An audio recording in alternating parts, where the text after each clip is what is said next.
Live from downtown Detroit, home of WDIV and Click on Detroit, Local 4 News at 11 starts now. More fans allowed back in the stands here at LCA. And yeah, I know it looks really empty, but for the fans who are here, they're having the experience of a lifetime. Mayor Mike Duggan announcing vaccine expansion during tonight's State of the City address.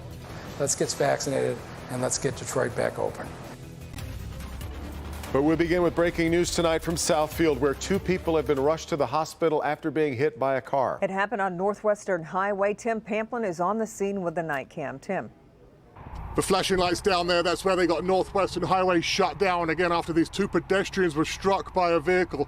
Southfield police on the scene. Several vehicles disabled here. There was obviously some sort of a collision up here. Several vehicles involved, and 2 pedestrians, I'm being told, a 23-year-old male and a lady in her 60s were struck. She's in critical condition right now. The young man, he's in serious condition. Traffic is being forced off of Northwestern onto 696 while they do their investigation. So to recap, 2 people injured, 2 pedestrians seriously injured as they were trying to cross Northwestern when they were struck by vehicles heading northbound out of downtown Detroit to the northwestern suburbs. That is the scene in Southfield tonight with the night cam. Tim Pamplin, Local 4. Okay, Tim. Now to Mayor Duggan's State of the City address, which went on for more than an hour tonight. Half of his remarks going over everything the city is doing and has done to build equity for Detroiters. Mara McDonald live downtown tonight. Mara, he gave quite a few examples of what some of the barriers to success Detroiters have faced. And Devin, some of them are really basic, like being a DPS student and not being able to get a copy of your transcript. So Duggan explained he prevailed upon Dan Gilbert to go in there and offer to digitize it all. Obstacle removed. Equity was what the mayor kicked off with, what Detroit's government is doing to help ensure the people in this city see the benefits of Detroit's recovery, whether it's first dibs on good-paying jobs or getting the city's bus system to function, realizing that a full quarter of Detroiters don't have cars. And for those that do have cars, he took a victory lap on pushing through auto insurance reform, but says there is more to come. But this isn't over. We need to eliminate the geographic differences. If you really want equity, there should be no redlining in the state. There should be a single rate for the state. And I'm going to make it my business the next 5 years to keep going back to Lansing until we get rid of redlining altogether. The city has financial commitments from multiple foundations and businesses for what's dubbed the People Plan to help those in generational poverty, including healthcare outreach, help with GED completion, or getting paid to learn a trade. Now, the vast majority of this address was devoted to everything that has been done, will be done, to eliminate barriers to success. But the back half was about the city's COVID response, whether it was millions in loans to Detroit small business to prop them up, or Detroiters who answered the call when asked to do everything to slow the spread of COVID. Now, the call to action is: we are not leading this country in getting vaccinated.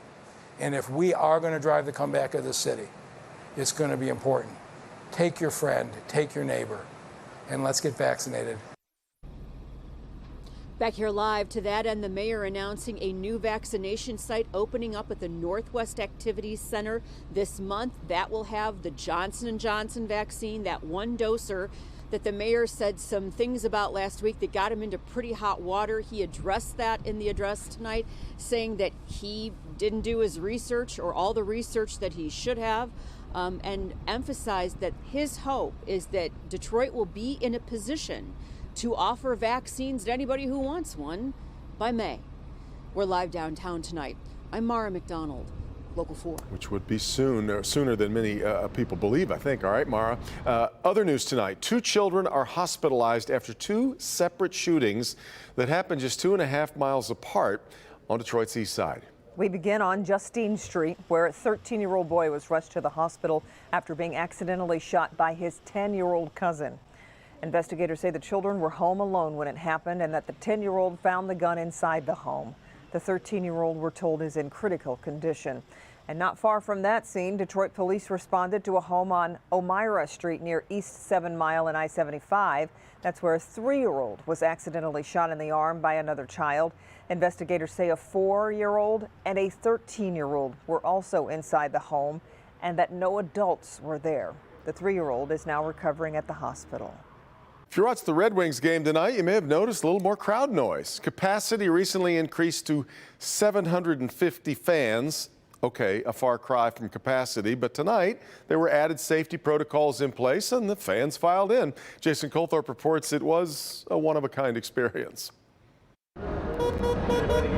We've been waiting a while for this a whole year. I'm ready to spend $10.50 on a beer again at a Wings game. I'm super excited. Overpriced beer aside, fans are fired up to be back at Little Caesars Arena. Excited to be back in the stadium and actually get to experience the atmosphere of a sporting event live again. Fans have been at LCA, but capacity was recently increased to 750, and some tickets even went on sale. We've been coming to the games back in January when it was only 250 people allowed. Tavis Horton and his family have season tickets. And then now we're here in March when there's 750. So we see the stages and we see it and starting to feel confident we're heading in the right direction. It's not normal since it's like quieter with less people, but it's still fun. It makes it that much more special, actually. It really does. To experience something like this during a time like this, it's great. It's also a big night for the LCA staff, who feel like they've been working in a ghost town. We're very happy to see fans back in the arena. I think our players are happy, our staff is happy. And so it just adds an element of excitement and it's a much more enjoyable experience. And while everyone would love a full house, these fans have the run of the place. No crowded seating, no lines for anything, bathrooms, merchandise, not even beer. It's never been better, actually. There's no line here, there's no line at the parking structure. It's actually really great. It's kind of cool. Like, we'll never experience anything like this again. Like, this place is empty. It's almost a taste of being back to normal, right? We're getting there. Now we just need to win a cup. We're getting there. Slowly but surely, right? Wouldn't it be great to get behind a Stanley Cup run again? Hopefully soon. By the way, if you're still apprehensive about coming to a game, going through this, they really have gone to great lengths to make it touchless all the way through, from entering the stadium to buying things, everything like that, to try and put people's minds at ease. And by the way, speaking of no lines, how about no post-game traffic? That's pretty nice too. So a lot of reasons for people to get back out to the games. We'll see how it goes. Reporting live downtown tonight, Jason Colthorpe, Local 4. And the Red Wings even threw in a couple of extra minutes of free hockey tonight. I'll leave that to Bernie to bring us up to details on the game a little later on. All right, Jason. Tonight, more vaccine appointments are opening up in Metro Detroit. Oakland County will hold 17 appointment-only vaccine clinics this week. Macomb County is adding new vaccine appointments to its website every day. Today, the state reports 954 new cases and 29 additional COVID-19 deaths.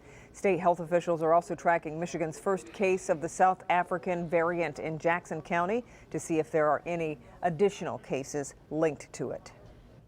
We hope you will join us this Thursday night as we take an in-depth look at the pandemic's impact on our community, the success of the vaccines, questions about deaths in nursing homes, and we'll also talk about schools and how the socially distant celebrations are continuing. Coronavirus 1 year later. That's Thursday at 9 p.m.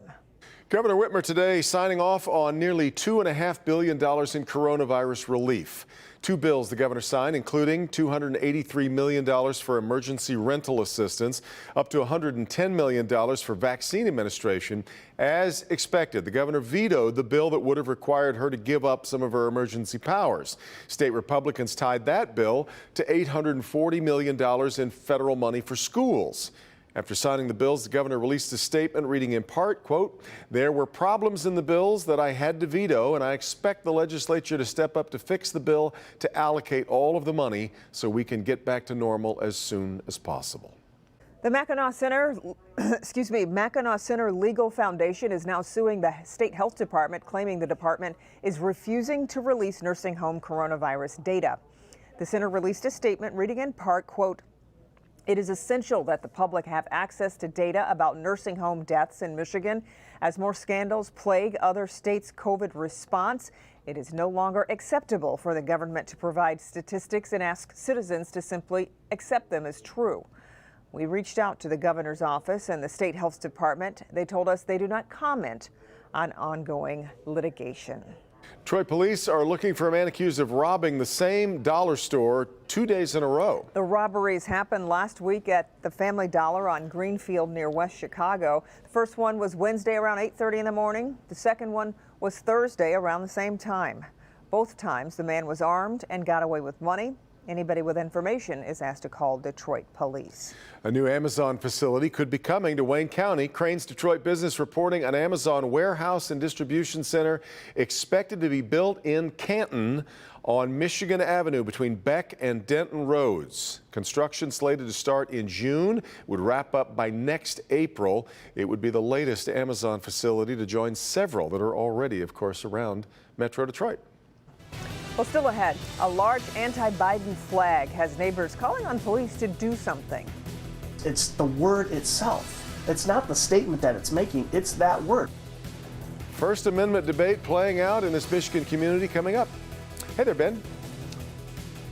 Devin, Kim, I knew it was going to be warmer tomorrow, but now it looks like it could be near record heat that we're expecting, but there's still rain and wind coming with it. We'll run it all down for you coming up.